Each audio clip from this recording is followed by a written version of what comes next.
El Señor esté con ustedes. Lectura del Santo Evangelio según San Marcos. En aquel tiempo Jesús se llevó a Pedro, a Santiago y Juan y subió con ellos solos a una montaña y se transfiguró delante de ellos. Sus vestidos se volvieron de un blanco deslumbrador, como no puede dejarlo nadie que lave ropa en el mundo. Se le aparecieron Elías y Moisés conversando con Jesús. Entonces Pedro tomó la palabra y le dijo a Jesús: Maestro, qué bien se está aquí. Vamos a hacer 3 chozas, una para ti, otra para Moisés y otra para Elías. Estaban asustados y no sabía lo que decía. Se formó una nube que los cubrió y salió una voz de la nube: Este es mi Hijo amado, escúchenlo. De pronto, al mirar alrededor, no vieron a nadie más que a Jesús solo con ellos.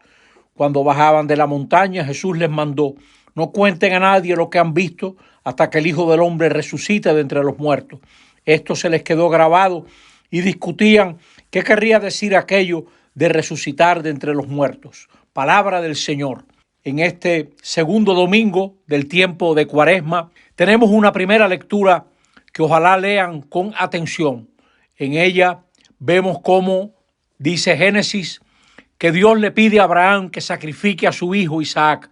Y Abraham va a lo alto de una montaña y cuando levanta el cuchillo aparece entonces un venado y Dios que le habla a Abraham y le dice: por haber hecho esto, por no haberte reservado tu hijo único, te bendeciré, multiplicaré a tus descendientes como las estrellas del cielo y como la arena de la tierra. Entendámonos bien, Dios no quiere sacrificios humanos.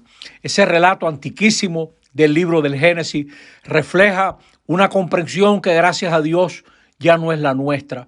Abraham vivía entre pueblos que sacrificaban a sus primogénitos. Israel mismo varias veces cayó en esa práctica.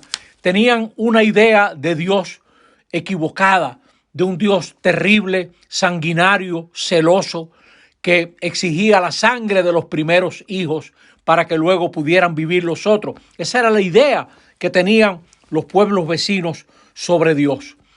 Lo que Dios le pide a Abraham es la fe, es la confianza, que exige renuncia, pero no la sangre del inocente, que exige entrega, pero no la sangre de un niño, de un primogénito, de ninguna manera. Esta es una narración teológica, nos quiere comunicar una enseñanza. No se trata de algo que ocurriera como tal, o sea, lo presentan así, Dios probando a Abraham, etc. Dice Santiago en su carta que Dios no prueba a nadie, somos nosotros los que nos ponemos en situaciones en las que tenemos que escoger entre Dios y la maldad. Pero Abraham en el relato se muestra obediente, vive ya la muerte de su hijo por tener que entregarlo. Y la iglesia va a usar esa imagen para hablar de cómo Dios Padre vive la muerte de su Hijo. Por nosotros, tanto amó Dios al mundo, dice Juan en el capítulo 3, creo que es como el verso 16 por ahí, tanto amó Dios al mundo que entregó a su único Hijo, para que todo el que crea en Él tenga vida eterna y no se pierda. ¿Qué quiere decir esto? No es que Dios sacrifique a su Hijo, sino que Dios nos lo envió a ver si cambiaba nuestros corazones, a ver si nos ponía a caminar otros caminos por amor. Y nosotros, la humanidad, mató a Jesús, mató al Hijo de Dios. Jesús mantuvo su fe hasta el final. La fe de Abraham hace nacer al pueblo de Israel. Nuestra fe se basa en la fe de Jesús, que fue fiel hasta el final, la fe de Jesús que enfrentó la muerte. Nos estamos preparando para celebrar la muerte y la resurrección de Jesús, su Pascua. Fue a la muerte con fe en el Padre, sabiendo que había algo mayor que toda esa vida que él vivía, que es la vida de Dios, Dios mismo. Nosotros tenemos como ejemplo a Abraham, ejemplo de creyente. Isaac concentraba todas las promesas. Era la promesa de un pueblo y Abraham es capaz de darse cuenta que Dios es mayor que sus promesas. Es un tema de la Cuaresma. Dios no se ahorra a su Hijo por nosotros. Eso es lo que quiere decir Pablo en la segunda lectura de hoy, tomada de la carta a los Romanos en el capítulo 8. Dios no se ahorra a su Hijo por nosotros. Por nosotros el Dios entregó a su Hijo, se expuso. Nosotros tenemos que aprender entonces a renunciar a lo más preciado en nombre de Dios, por Dios, por su reino, por su trabajo. Tenemos que ser capaces de renunciar a nuestra comodidad, a lo que nos hace daño, a nuestras preferencias para poder hacer el bien. Nadie que vive para la comodidad ha hecho nada por los demás. Vemos Elías y Moisés en la montaña hablando con Jesús. Elías y Moisés, el Antiguo Testamento, han sido superados porque en Cristo se revela el Padre, se revela todo lo que Dios es en sí mismo, y por eso en Jesús nos habla el Padre. Ellos oyen una voz, Pedro y los compañeros oyen una voz desde la nube. Nosotros estamos oyendo al Padre mismo cuando Jesús nos habla. Y vamos caminando la cuaresma, y en medio de esta cuaresma nos toca hacer esta decisión.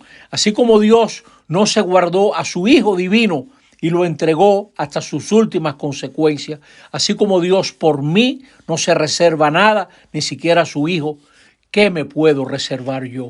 No tengo derecho a reservarme nada porque Dios entregó a su Hijo, y a mí me toca entonces dar ese paso hacia la verdad, hacia la profundidad, hacia la fe verdadera, de no andar aferrados a cositas, a ventajas, a comodidades, a situaciones que nos colocan en una situación en la que podemos disfrutar, pero no hacemos el bien. Ojalá que nosotros, al meditar estos textos que la Iglesia nos ofrece en este segundo domingo del tiempo ordinario, iluminados por el Padre que entregó a su Hijo, nosotros también sepamos capaces de entregar primero lo que nos hace daño, aquello que nos hace daño, y segundo, aquello que no siendo malo, pero no reporta bien a los demás. Hay que saber renunciar. Nosotros, como país, como sociedad, como iglesia, necesitamos gente capaz de renunciar a sus ventajas.